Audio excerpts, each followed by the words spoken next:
Sa number 2,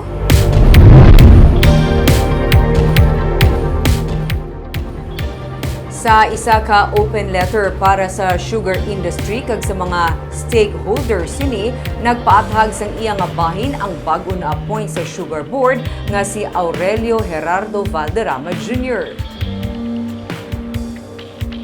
Suno kay Valderrama, isa ka pagpanghangkat ang higayon nga ginhatag sa iya ni Presidente Ferdinand Marcos Jr. nga magserbe bilang planters representative sa Sugar Board sang Sugar Regulatory Administration. Ginaklaro niya nga wala niya ginhinyo ang amo nga posisyon bisan pagindumdum ang amo nga posibilidad labi na sa iya nga open support sa kandidatura ni Anay Vice Presidente Leni Robredo sa nagligad nga eleksyon. Sang ginpahibalo siya sang iya mga kaupod sa amo nga nomination, nagtinguha siya sa pagpamalibad kag isa sa mga rason nga iya gintudlo amo ang medical conditions ng iya nga asawa. Pero sang ginpahibalo na siya sa Malacañang, ginkabig niya na lamang ini nga tour of duty. Isa ka higayon nga makapangalagad sa sugar industry. Nakapanumduman gani siya kung nga siya ang ginpili kag indi ang yadtong malapit sa administrasyon. Pero mabudlay man suno kay Valderrama ang magpamalibad sa amo nga lihok sang presidente nga nagapakita sang ginaduso sini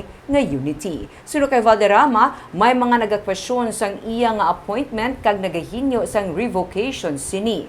Sa pahayag ginpagwa ni Vice Governor Jeffrey Ferrer sa katapo sang media, ginsiling ni Ferrer nga bilang loyal supporter ni Presidente Marcos, proteksyonan niya ang presidente, labi na sa pagpili sa nagakaigo nga leader para sa sugar industry nga nagadeserve sang amo nga appointment. Suno kay Ferrer, hardcore nga pink supporter si Valderrama kag nagbuya pa ini sang indi maayo nga mga tinaga batok sa presidente sang kampanya. Bagay nga ginpanginwala ni Valderrama. Bangod nga na-provoke nagduso si Ferrer sang revocation sang appointment ni Valderrama.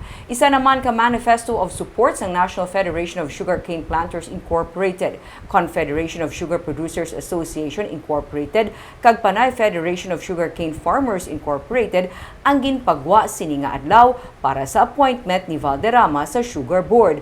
Ang grupo sa kabilugan ang naga-comprise ang 57.48% sang sugar production. Hindi man problema suno kay Valderrama sa iya kag kun ibuot sang presidente nga magbutang sang iban batunon niya ini. Pero hindi niya pagtalikda ng higayon nga makapangalagad. Siyang labing nagapasalamat sa presidente sang higayon nga makaserbisyo.